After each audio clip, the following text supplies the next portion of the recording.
So hi అండి. YouTube channel ఎవరెవరికి recommendation చేస్తుందో తెలియదు, కానీ ఒకటైతే గుర్తుపెట్టుకోండి, అందరూ లైవ్లు స్టార్ట్ చేస్తున్నారు, యూట్యూబ్ ఛానల్ స్టార్ట్ చేస్తున్నారు. వాళ్ళని చూసి నేను ఇన్స్పైర్ అయ్యాను తప్ప ఇందులో ఎవరిని బ్యాడ్గా కించపరిచేది ఏమీ లేదు.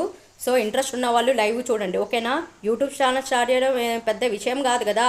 సో ఎవరెవరికి లైవ్లు సెండ్ అవుతున్నాయో నాకు తెలీదు. మాకు తెలిసిన వాళ్ళందరూ చెప్తున్నారు బాను లైవ్ చేస్తుందంట యూట్యూబ్ ఛానల్. తప్పే ఉందండి, ఇందులో తప్పు మాట్లాడటానికే ఉంది. లైవ్ చేయడం తప్ప, యూట్యూబ్ ఛానల్ స్టార్ట్ చేయడం తప్ప? సో చాలామంది చేస్తున్నారు కదా, మన చుట్టబంధువులు అందరూ చేస్తున్నారు. సో వాళ్ళు చేయగలేనిది నేను చేస్తే వచ్చిందా? ఇందులో బ్యాడ్గా ఫీల్ అవ్వాల్సిన అవసరం ఏమి లేదు. ఇష్టం ఉన్న వాళ్ళు చూడండి, సబ్స్క్రైబ్ చేసుకోండి. అంతేగాని ఎవరెవరో చెప్పి మా వాళ్ళకి చెప్తున్నారట, తప్పేమి లేదు. యూట్యూబ్ ఛానల్ అందరూ క్రియేట్ చేసుకున్నారు. మన పర్సనల్ విషయాలు కావాలంటే ఎబో సెక్షన్లో చూడండి. నేను క్రికెట్ గురించి, లైవ్ల గురించి, ప్లస్ సినిమా మూవీస్ గురించి చూపుతున్నాను. పర్సనల్ విషయాలు ఎవరైనా తెస్తే తప్ప నేను మాట్లాడను, ఓకే? వీళ్ళందరూ అర్థం చేసుకుంటారని అనుకుంటూ లైక్ చేయండి, షేర్ చేయండి, సబ్స్క్రైబ్ చేసుకోండి. లింకులు ఎవరెవరికి వెళ్తున్నాయో నాకైతే తెలీదు, చూసుకొని సపోర్ట్ చేయండి. అంతేగాని ఇందులో బ్యాడ్గా మాట్లాడటానికి ఏమీ లేదు. అందరు స్టార్ట్ చేసిందే, వాళ్ళని చూసే మనం నేర్చుకున్నాం. ఇందులో గ్రోత్ అవుతే తప్పేముందండి? యూట్యూబ్ ఛానల్ స్టార్ట్ చేస్తే ఇంట్లో కూర్చొని ఏం చేస్తున్నావు, తిని కూర్చుని అనే బదులు ఇలాంటివి లైవ్లు చేసుకొని సబ్స్క్రైబ్ చేసుకోవడంలో తప్పేముందండి? సో ఇందులో నాకైతే ఎలాంటి తప్పు అనిపించలేదు. ఎవరెవరికి లైవ్లు సండే అవుతున్నాయో నాకైతే తెలీదు.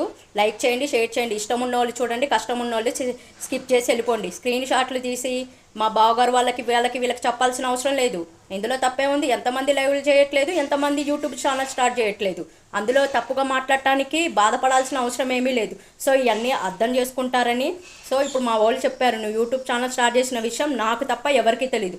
ఎవరైనా లింకులు షేర్ చేస్తే తప్ప యూట్యూబ్ అయితే రికమెండేషన్ చేయదు. చేస్తే మంచిదే కదా, అందులో తప్పు విషయం ఏముంది, తప్పుగా మాట్లాడటానికి ఏముంది?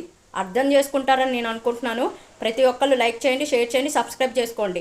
ఇందులో తప్పే ఉందండి. యూట్యూబ్ ఛానల్ స్టార్ట్ చేయడం తప్ప? చాలామంది చేస్తున్నారు కదా, వాళ్ళని చూసే నేను నేర్చుకున్నాను. తప్పే ఉంది, ఇంట్లో కూర్చుంటున్నాను. నేను చేసేది డైలీ క్రికెట్ గురించి మాట్లాడుతున్నాను. మీరు లైవ్లన్నీ చూడండి, షార్ట్లు చూడండి. యూట్యూబ్ వాళ్ళని చూసే మనం నేర్చుకోవడంలో తప్పే ఉంది, యూట్యూబ్ ఛానల్ స్టార్ట్ చేయడంలో తప్పేముంది? ఇందులో బ్యాడ్ కామెంట్స్ పెట్టడానికి ఏముంది? అన్నిటికీ సెట్టింగ్స్ ఉన్నాయి కదా. సో ఇదందరూ అర్థం చేసుకుంటారని నేను అనుకుంటున్నాను. సో మా వాళ్ళకి ఎవరో ఫోన్ చేసి, బాను ఇట్లా మీ మర్దలు ఛానల్ పెడితే నీకేంటండి, మీరేమైనా నాకు డబ్బులు ఇచ్చి నన్ను ఏమైనా ఆదుకుంటున్నారా, నాకు ఫుడ్ పెడుతున్నారా? మీకు ఎందుకండి, మీ పని మీరు చూసుకోండి, అర్థమైందా? సో ఇదంది మీకే కాదు, సపోర్ట్ చేసేవాళ్ళు చెయ్యండి. నా ఇంట్లో వాళ్ళకి లేని బాధ మీకెందుకు అసలు? నేను ఛానల్ స్టార్ట్ చేసిన విషయం నాకు తప్ప ఎవరికీ తెలియదు. అలాంటిది ఎవరో లింకులు పంపిస్తే తప్ప మీకు వచ్చినాయని నేను అనుకుంటున్నాను. వచ్చినా చేసేదేం లేదు. నేను డైలీ బ్లాగ్స్ చేస్తాను. బ్లాగ్స్ అంటే లైవ్లో ఎక్కువ చేస్తూ ఉంటాను. నాకు సపోర్ట్ చేయండి. అది ఇందులో పెద్ద విషయం ఏం లేదని నేను అనుకుంటున్నాను. అర్థం చేసుకుంటారని.